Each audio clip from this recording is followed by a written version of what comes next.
I just have like steak and eggs for breakfast, no bread or anything. Yeah, it's great. It's great, actually. It's a power up. We're all overrun with carbohydrate. Carbohydrates make this big crash, the rise and the crash, totally. the rise and the crash. Dr. Andrew Kudnick, biomedical research scientist studying the impact of nutrition on health and performance. So what Elon Musk and Joe Rogan are referring to is that when people consume high volumes of carbohydrates, it causes this spike in blood glucose levels. And then in order to control the blood glucose, your body releases an abundance of insulin. And that insulin not only goes and takes that glucose and sticks it into tissues, including stores it in fat tissue, in the muscle as glycogen, the liver as muscle or liver glycogen, but it also, the insulin goes to the brain and also can have neurological effects. This is oftentimes why people after lunch eat a big, let's say sandwich or bread or some type of carbohydrates, feel this initial burst in energy when they're eating, but then they feel this afternoon lull and like they need a nap. And that's almost certainly a consequence of these elevation in blood glucose and also release of an abundance of insulin, which both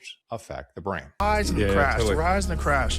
You stay flat if you eat like a primarily high protein, high fat diet. Yeah. Your body runs off ketosis. So when they're referring to the idea of cutting down carbohydrates and then focusing on protein and fat, and that keeps things flat, what he's referring to is flat blood glucose, a lower and sustained levels of insulin. And a lot of people have reported subjective improvements in their energy levels without these fluctuations up and down when eating this type of diet. So a lot of people have switched to this approach and they have seen good results. In fact, this diet has been around for nearly 2 centuries to address things like obesity, diabetes, and over 100 years for neurological disorders.